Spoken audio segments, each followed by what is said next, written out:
In the mountains of Appalachia, there are records of a family who could never walk beneath the sun. Their children blistered at dawn, their windows were sealed with boards, and their very blood seemed to recoil from daylight. Parish ledgers, midwife journals, and a doctor's forgotten notes all point to the same conclusion: a bloodline that survived only in darkness, until it vanished. Where are you watching from tonight? Subscribe to Classified Ledger for more forgotten histories, and join us tomorrow as we open another file they tried to erase. The Valley of Ashwood lay far beyond the last paved road, a cut of land carved into the mountains where daylight itself seemed reluctant to linger. Travelers who passed through in the late 1800s spoke of its silence first. No church bells, no wagon wheels, no dogs barking at dawn. Only the hush of pine needles and the occasional echo of an axe striking wood long after most farms had gone still.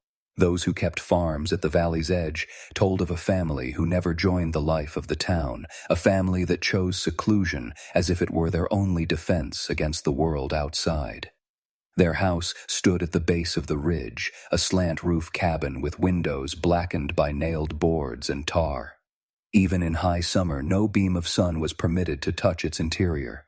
Smoke curled from its chimney only after dusk, when lanterns burned inside and shadows flickered against the planked walls. By daylight, the place seemed abandoned, but each night proved otherwise. Neighbors told of footsteps in the fields, lantern glow drifting between tree lines, and children's voices carrying low across the pasture. When officials came to take census, they never found the family at home. Records show blank lines where names should have been written, dates left vacant, numbers omitted as if no one existed there at all.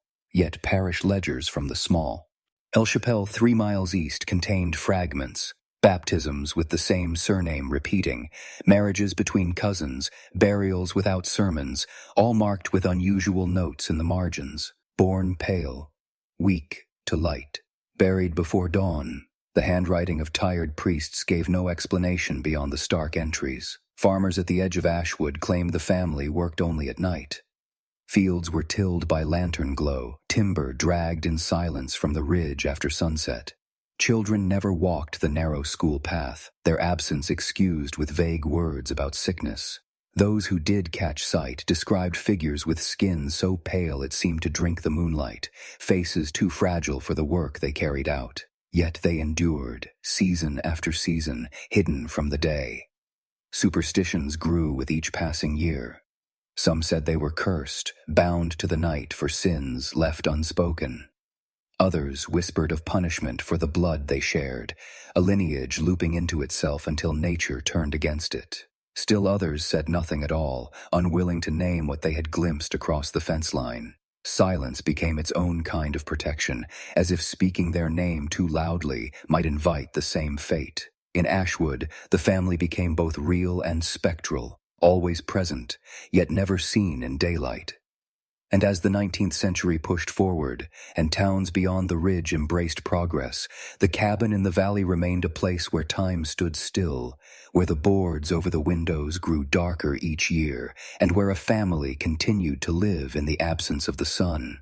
The first reliable trace of the family appears not in census documents or property deeds, but in the brittle pages of the parish records kept by Reverend Charles Whitfield of St. Jude's Chapel.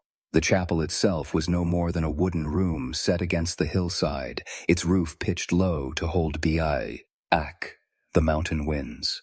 Yet within its narrow walls, Whitfield wrote names with care, scrawling the births and deaths of Ashwood in a ledger that has outlived the place itself. Among the yellowed entries, one surname returns again and again, spanning nearly 4 decades. Infants christened with the same forename as their fathers, marriages that bound cousins to cousins, widows who remarried uncles within months of burial. Each line seems to fold back upon itself until the genealogy becomes less a tree than a tangled knot. But the handwriting in the margins betrays something more troubling than repetition. Small notes, scrawled by Whitfield's unsteady hand, mark the peculiarities he could not ignore. Child too pale, eyes clouded. Kept from daylight, baptism at dusk. One entry from 1871 reads simply, Infant never brought outside. Skin burned upon contact. These annotations stand apart from every other parish family, where births and deaths were recorded with the dry regularity of numbers. Only here does the pen hesitate, drifting into observations that edge toward disbelief. Funeral records are equally strange, coffins lowered into the earth not under mourning bells but under lantern light, with services whispered in the dark hours before dawn. The Reverend's script records how one burial was delayed until the sun had fallen completely, because the family would not allow the body to be carried through daylight fields. He wrote of it plainly, as if his own duty had bent to their command. The ledger also carries blank spaces where witnesses' signatures should have been. It was customary for baptisms, marriages, and funerals to be signed by neighbors, but the family brought none. Names of godparents or witnesses are scratched away, replaced with faint marks that look more like initials than full names.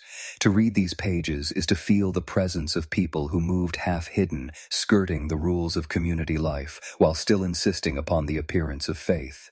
As the entries accumulate, a pattern emerges. Infants born fragile, adults rare. Eli surviving past middle age, and entire households vanishing from the record without explanation.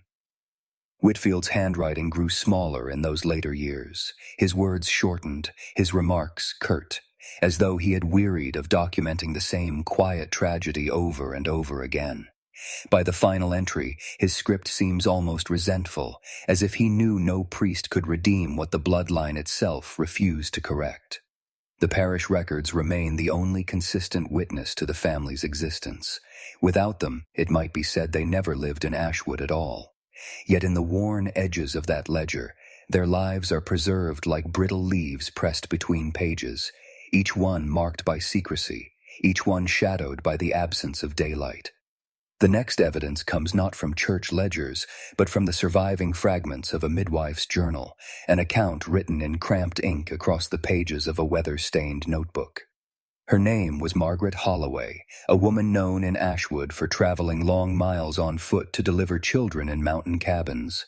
She had no formal education, yet her records carry a precision that rivals any doctor's notes of the time. Holloway was called to the family's cabin more than once, though always under strange circumstances. She wrote of being summoned at night, lantern light carried through the trees to fetch her, with instructions never to arrive before sundown. When she stepped inside, she found the windows shuttered so tightly that the room seemed less a place of birth than a tomb. The air was heavy with smoke from smoldering wood, the walls lined with blankets to block any stray beam of light. Her journal speaks of infants born pale as wax, their skin translucent, veins visible beneath the surface. Some gasped for breath as if the air itself was poison. Others were kept swaddled in layers of cloth before she could even wash them, their mothers shielding their faces at the first sign of dawn. Holloway notes one birth where the child's skin blistered within minutes of being placed too close to the hearth, where sunlight slipped through a crack in the boards. The mark spread like a burn, though no flame had touched it. She writes of her warnings, that the children needed air, that they needed the day, but her cautions were ignored. The family insisted the infants remain in shadow, as though they already knew what daylight would bring. Holloway recorded her suspicion in the margin of one page. They fear the sun more than death itself. There were other peculiarities. She describes blood that seemed thinner than it should be, seeping too quickly from small cuts, staining her cloths with unusual darkness. She describes children whose eyes failed to adjust to her lantern, pupils wide and unchanging, gazes that recoiled even from a flicker of flame. More than once, she wrote of her own unease, of leaving the cabin at dawn with the sense she had witnessed something outside the order of nature. Yet Holloway kept returning, compelled perhaps by duty, perhaps by fear of what might happen if she refused. Her final entry concerning the family is the briefest. It records the stillbirth of a child whose skin was already blistered, though the infant had never left the womb. She ended the note with a sentence that stands alone on the page, underlined twice. They are not fit for the day. When her notebook was discovered decades later among her belongings, most pages had faded to illegibility. But those few lines remain, a witness to what she saw inside that shuttered house, a family whose children seemed cursed by the very light that gave life to others. If the parish ledger and the midwife's journal offered glimpses of the family, the schoolhouse records confirmed their absence. In 1875, Ashwood Hollow maintained a one-room school, a clapboard structure with a dirt floor and a stove that smoked in winter. The schoolmaster, Jonathan Klein, was meticulous in his attendance logs. Each day he marked the names of children present, the lessons taught, and the small fines imposed upon parents for unexcused absences. The surname that repeated through the parish books is entirely missing from Klein's registers. Not once, across a span of 15 years, does it appear in his daily counts. The omission is striking, for by baptism records alone, the family should have produced no fewer than 8 school-aged children during that time, and yet the lines remain empty. Klein's own notes, found years later in a bound stack of his reports, hint at the reason. On more than one occasion he remarks upon children kept indoors for reasons undisclosed, and a frustration that families in the valley neglected their duty to send them. One entry from October 1881 makes specific mention. The Ashwood house keeps its brood from daylight. I have never seen one in my school, though their births are recorded in the chapel. Villagers told similar stories. Passing by the ridge at dusk, some recalled hearing recitations, verses, and arithmetic echoing faintly through the boarded windows, as though lessons were conducted within the cabin itself, taught by family rather than teacher. At night, a faint glow of lanterns revealed figures seated at a table, but by morning the house appeared lifeless, shutters fastened, smoke absent from the chimney. Children of the valley often whispered about them. They claimed the pale ones watched from tree lines at dusk, observing games from a distance but never joining. Some swore they saw faces pressed between slats of wood, eyes reflecting lantern light like those of animals.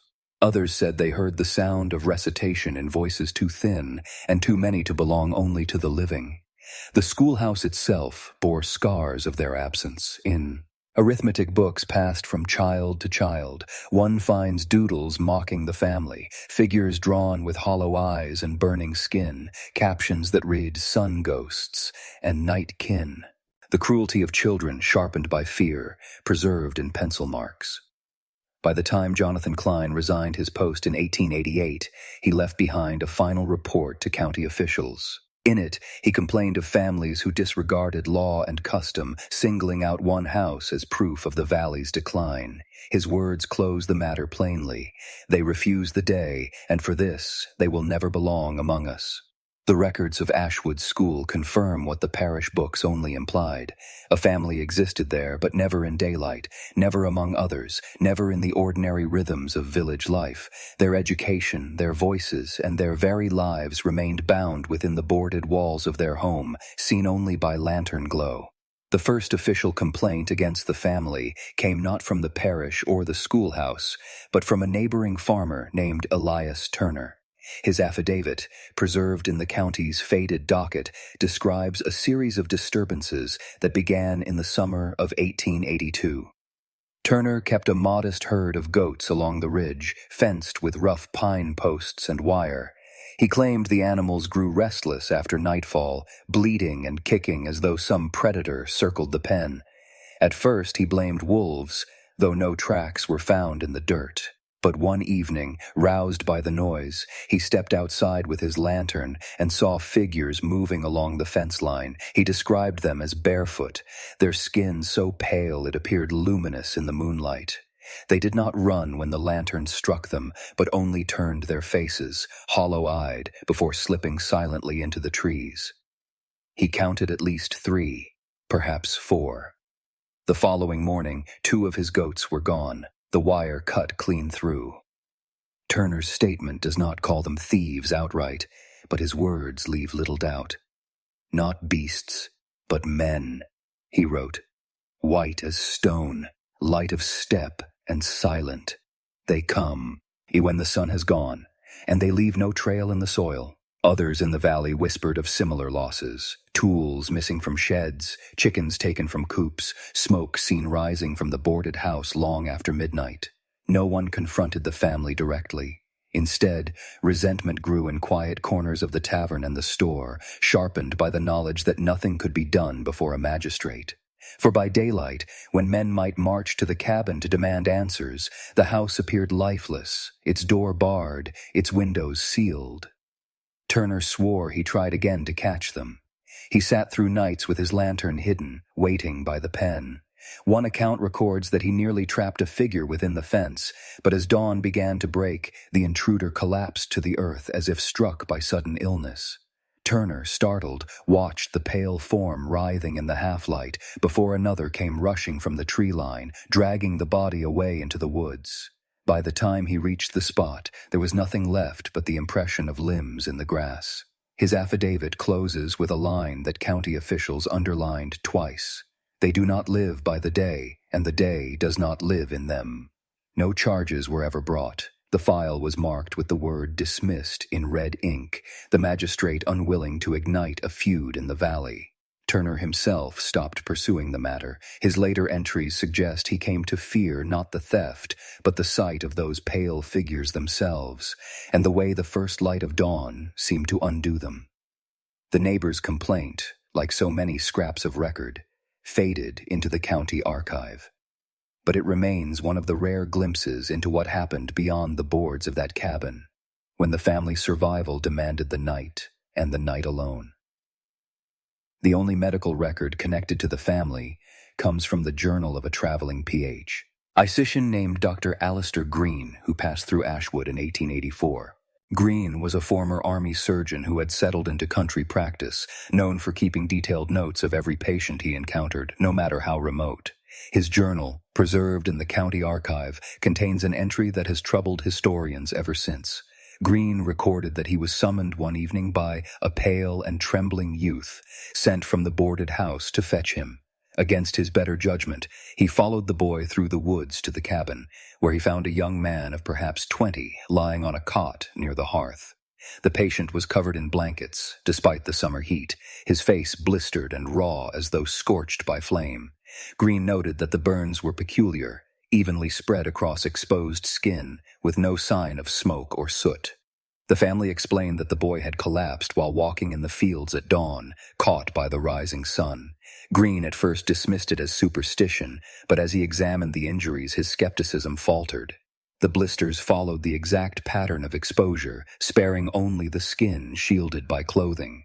The eyes were clouded with white film, the lips cracked and bleeding. When Green attempted to draw blood for further study, he described it as unusually thin, draining too quickly from the vein. The blood lacked its proper weight, he wrote. It seemed sluggish, as though diluted, refusing to clot with normal speed. He recommended stronger diet, more air, and exposure to the elements, but the family refused outright. They demanded poultices for the burns and nothing more. Green's notes reveal his frustration. He wrote that the patient winced not only from sunlight, but even from the lamplight of the cabin. His pupils remained wide, unable to contract, leaving the eyes vulnerable to even the faintest glow. Green suspected some hereditary weakness of the blood and skin, compounded by the family's practice. Ice of marrying within itself. He called it the consequence of unbroken lineage, nature collapsing upon itself. The doctor left the cabin before dawn, unnerved by the way the family shuttered the windows tighter as the horizon paled. His final remark in the journal is written with uncharacteristic brevity. They live against the order of the sun. If they continue, it will undo them. No follow-up record exists. Green never returned to Ashwood, and his account remains the sole professional testimony of what daylight did to their bodies. Yet it confirms what parish margins and midwife notes had only suggested, that for this family, the sun was not a source of life, but a force of destruction, one that their very blood could not withstand. Though the family was shunned, they were not entirely cut off. Evidence survives in scattered accounts of nighttime trade, remembered by neighbors who later gave testimony in county reports. These entries describe what came to be known as the firewood bargain. The family kept no coin and used none. Instead, they bartered. After sundown, men from the cabin would haul stacks of split timber down the ridge and leave them at the crossroads. Farmers found the piles waiting in the dark, the sound of dragging chains still echoing in the distance. In return, they would leave goods, salt, grain, flour, sometimes chickens, set carefully on the ground where the wood had been. By morning, the goods were gone, the timber claimed. No word was ever exchanged, no face ever clearly seen. One farmer recalled hearing their voices once, faint and hushed, carrying on the air as he left his payment. The sound of breathless whispers, he described, like a prayer spoken too quickly. Another claimed that when he came too early, before the lanterns were lit, he caught the smell of the family's clothing as they passed, an odor of damp earth, smoke, and something metallic that clung to the air. The practice endured for years, an unspoken arrangement that allowed both sides to avoid confrontation. The family received what they could not make for themselves, and the valley received wood for its stoves in the long winters. Yet the trade carried a price of unease. None dared to meet them directly, for fear of what their eyes might look like, or what the daylight would reveal, if ever it touched their skin. One account, written decades later by a storekeeper, recalls a single breach of the bargain. A young man from the town, emboldened by drink, stayed hidden at the crossroads to confront them. He claimed he saw 3 figures approach, barefoot, hunched, each carrying wood across their shoulders. When his lantern flared, they froze. He swore their faces were white as chalk, their lips cracked, and their eyes wide, unblinking. Within seconds they dropped the timber and fled, moving with a speed that seemed unnatural. The wood was never collected, and the family avoided that crossroads for nearly a season. Such testimonies are rare, but together they paint a portrait of survival in darkness. The family bartered not for wealth, not for gain, but for necessity, bound to the rhythm of night as firmly as others were bound to the day. And with every exchange, the valley was reminded that while the cabin stood, its occupants endured, silent, hidden, and waiting for dusk. The first public tragedy came in the spring of 1886. Records from the county coroner, along with testimony from neighboring farms, describe how 2 brothers from the Ashwood house were found in the fields after sunrise. Their bodies lay side by side among the furrows, as though they had collapsed mid-step. The discovery was made by a farmhand named Caleb Price, who had risen early to tend cattle near the ridge. He reported seeing 2 pale forms in the distance, sprawled on the ground, motionless. At first he believed them to be scarecrows, left abandoned in the tilled earth. But as he drew closer, he realized they were young men, barefoot, their skin raw and blistered, their lips cracked open as though scorched by heat. Price summoned his master, and together they carried the bodies under tarpaulins to shield them from the strengthening light. Witnesses later described their condition in stark detail. The brothers' faces were swollen, their eyes filmed with milky white as if burned blind. Skin along their necks and arms had erupted in lesions, split and seared though no fire had touched them. The pattern of damage mirrored the course of the sun itself, sparing only the places shadowed by cloth. The coroner's report survives in fragment. It concludes that the cause of death was exposure. No mention is made of fever, wound, or poison, only the sun. In the margin of his notes, however, the coroner added a single line. This was no ordinary burning.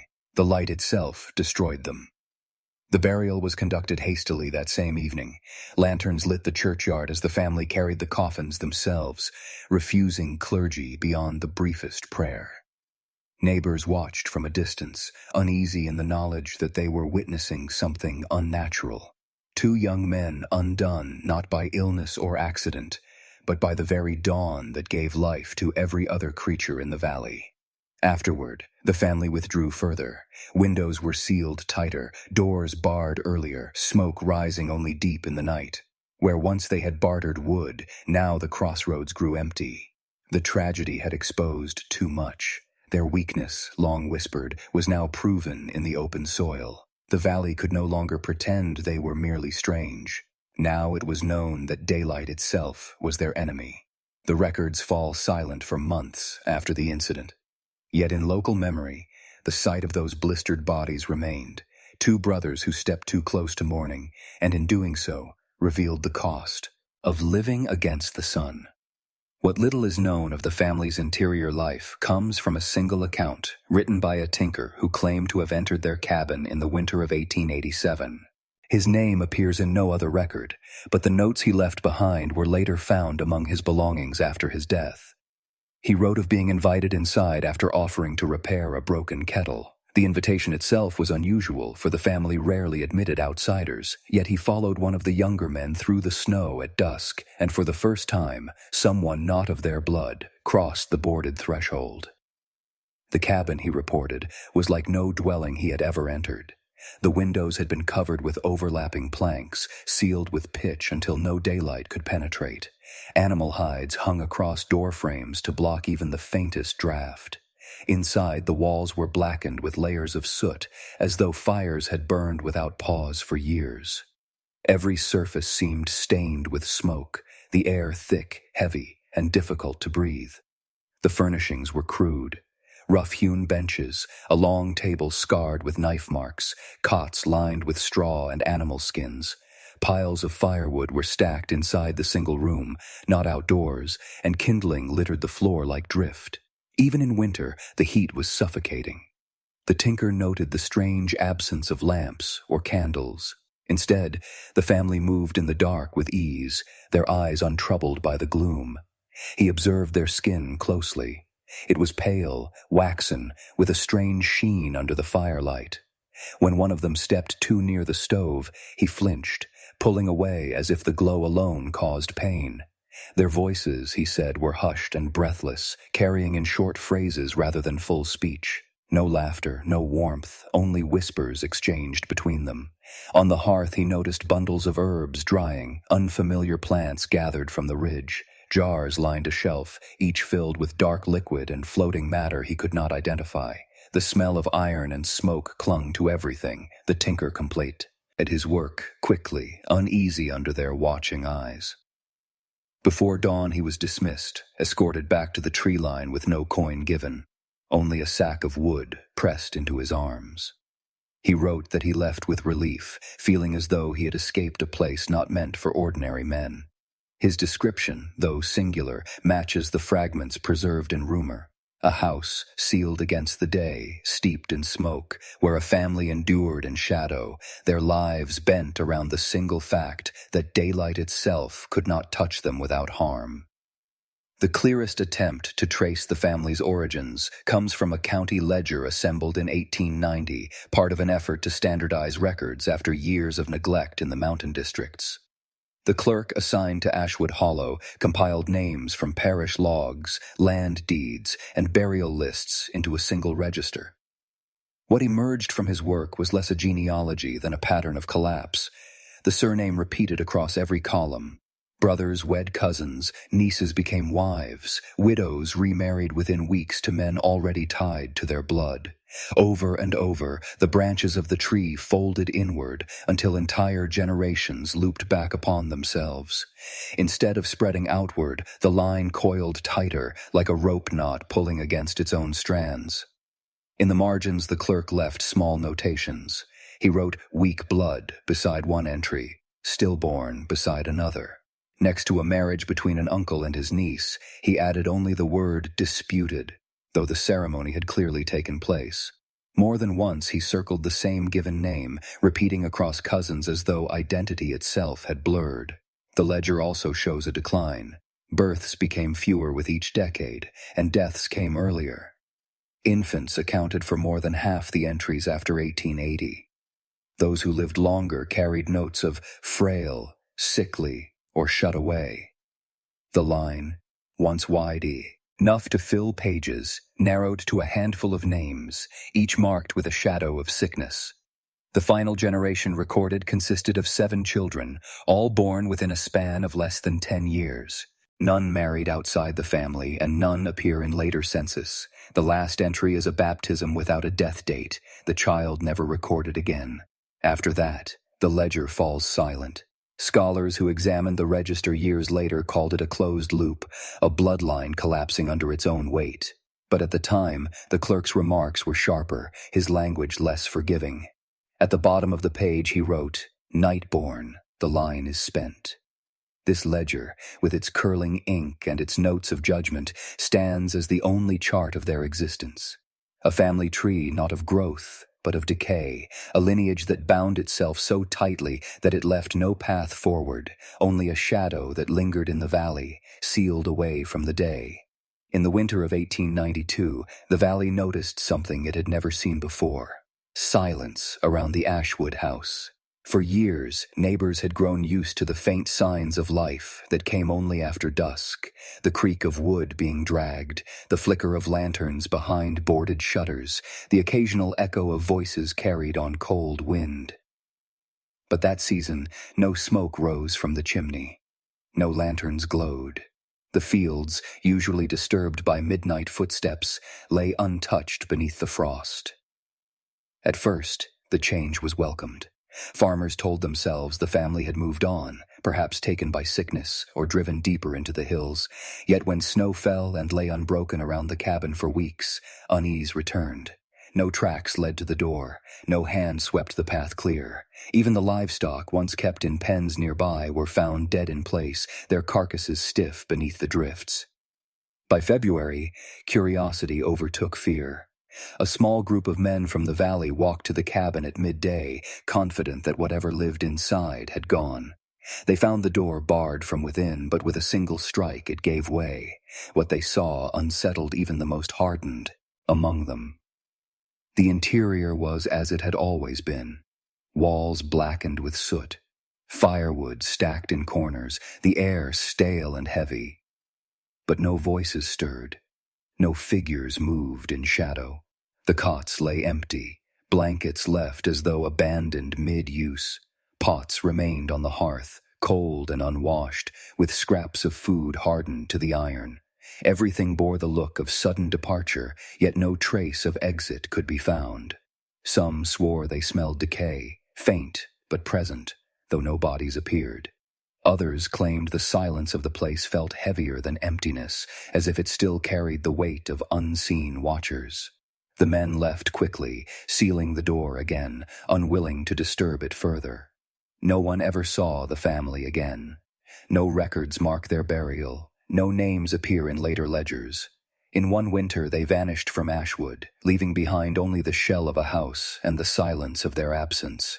For years afterward, passers-by avoided the ridge. Children were warned never to wander near, and travelers who strayed close reported a feeling of being observed from shuttered windows that no longer held glass. The disappearance was never explained, never investigated beyond those first steps into the cabin. The house stood for decades, rotting slowly into the hillside, a reminder not of lives lived, but of lives withdrawn from the day until they vanished altogether. In Ashwood Hollow, the family was remembered only as a name spoken in whispers. People who had once existed in shadow, and then, without warning, ceased to exist at all. The only trace of the family after their disappearance came more than 30 years later, in the spring of 1925. A road crew widening the dirt track through Ashwood Hollow unearthed a grave where no marker stood. The workers struck wood with their shovels, and when the earth was cleared, they revealed a coffin sealed in iron nails. Inside lay a body that should have long since crumbled to dust. Instead, the corpse was found almost whole, its skin stretched tight and darkened to the color of leather. Though the features had shrunk and hardened, the outline of the face remained intact, the sockets still holding traces of milky film where eyes had been. The preservation defied the ordinary decay of the mountain soil. One witness remarked that it looked less like a corpse and more like a figure dried by heat, as if burned from within. The men recoiled, unsure whether to leave it untouched or carry it to town. In the end, curiosity overcame caution. The body was moved to the coroner's office, where its condition was recorded in brief notes. Unnatural preservation, the report read, skin hardened, organs absent or shriveled beyond measure, possible mineral effect of soil, but consistency unlike any known case. Locals who saw it whispered a different explanation. They remembered the stories of the Ashwood family, of children blistered in sunlight, of coffins lowered at dusk. Some said the body belonged to one of the brothers who had collapsed in the fields, removed and buried in secrecy. Others believed it was one of the last generation, hidden away when the family vanished. The authorities ordered the remains reburied in the county potter's field without ceremony. Yet fragments of the story clung to the valley. Travelers swore that when the coffin was opened, the air around it carried a faint, acrid smell like scorched cloth. One worker claimed that when the lantern light fell across the face, the eyes seemed to glisten wet for a moment before sinking back into dullness. No further graves were found. The site was leveled for the road, and whatever else lay beneath the soil was left undisturbed. The incident was not reported in newspapers, noted only in the county's maintenance records. But for those who had grown up in Ashwood, it confirmed what they had always suspected. The family had not died as others did. Even in death, daylight could not claim them fully. The exhumed body became the last physical evidence of their existence. A figure preserved against nature, carried briefly into view, and then returned to the earth. After that, the family of Ashwood belonged entirely to memory and to fear, their presence marked only by stories told in quiet tones when the sun had gone. Long after the house rotted into the hillside, the family's story survived in the spoken traditions of the valley. Among the older residents of Ashwood, their name was rarely spoken aloud, but the details passed from porch to porch, reduced to whispers and warnings. These fragments did not read like history. They belonged to folklore. Some called them the Moon Children, cursed to walk only under night sky, their bodies burning at the first touch of dawn. Others said their fate was punishment for bloodlines twisted too tightly, that nature itself had turned against them for the sin of keeping only to themselves. A few claimed darker roots, that the family had struck a bargain generations before, trading daylight for survival, bound forever to shadows as the price. Parents told their children never to wander near the ridge after dusk, warning that pale eyes watched from behind the tree line. Hunters spoke of hearing voices in unison, reciting words like prayers from within the boarded house. Farmers swore that livestock strayed too close would grow restless, refusing to graze where the family's smoke once drifted. The strangest tales came from travelers who lingered too long on the mountain road. They said the woods fell silent as if listening, that the air grew colder though the night was clear. Some swore they saw figures moving among the trees, pale forms that vanished when lantern lights swung their way. In each telling, the details shifted, but the core remained. A family who lived against the sun, whose very blood recoiled from its touch. Their absence from history only deepened the belief. With no graves marked, no records beyond fading ink, the valley was left with stories alone, and in time the stories took on a weight of their own. By the early 20th century, the Ashwood family had become less people than legend. Ghosts of the hills, invoked to keep children close to home and travelers wary of wandering paths. To the few who remembered, the line between fact and myth no longer mattered. What mattered was the warning that some houses kept their windows sealed for a reason, and that in the mountains, not every life was meant to see the day. By the end of the 19th century, the family began to vanish not only from the valley, but from the written record itself. When county officials attempted to update their census in 1895, whole sections of Ashwood Hollow appeared blank. Names once listed in earlier ledgers were struck through with heavy ink, leaving only dark bars where families should have stood. Court documents suffered the same fate. Pages that should have contained land disputes and property transfers showed gaps, as though whole households had never existed. In the courthouse archive, clerks later found sheets torn neatly from binding, leaving ragged stubs where testimony should have been preserved. The absence was too deliberate to be accidental. Parish books that once carried generations of baptisms ended abruptly, the final pages missing. A schoolmaster's reports, preserved in careful bundles, included every family in the valley but theirs, as if the omission had been scrubbed clean. And in the county's tax records, their name never appears at all. No ownership, no debt, no proof of property. It is as if the house, the land, and those who lived within it had been erased from law itself. Some believed the erasure was intentional. Rumors said local officials feared the story would spread, staining the valley with shame. Others thought it was mercy, that by blotting the names from ledgers, they could allow what remained of the bloodline to disappear quietly, without memory. Whatever the reason, the effect was the same. Within a generation, the family of Ashwood existed only in whispers. To outsiders reading the records, it was as if they had never lived at all. Only the surviving scraps, a midwife's journal, a farmer's affidavit, a doctor's notes, hint that such a family once walked those hills, hidden from daylight, bound to shadow. The silence of the archive became as haunting as the stories themselves. What remained was absence, and in absence, the legend only grew. By the dawn of the 20th century, nothing remained of the Ashwood family but rumor. The cabin rotted where it stood, its roof sagging into the earth, its boards eaten through by damp and time. Strangers who passed by the ridge saw only a ruin half swallowed by vines, the shape of a house barely distinguishable from the hillside itself. To the county, it was forgotten ground. To the valley, it was a place never spoken of directly. Census lists carried no trace of their name. School registers passed to new masters without mention of the children who once stayed hidden indoors. Parish ledgers continued with neat handwriting across new generations. The earlier margins left behind like stains no one would clean. The family's existence thinned to silence, erased by law and by memory alike. Yet in Ashwood, their absence was never complete. Hunters avoided the ridge, saying the woods grew too still as they approached, as if listening.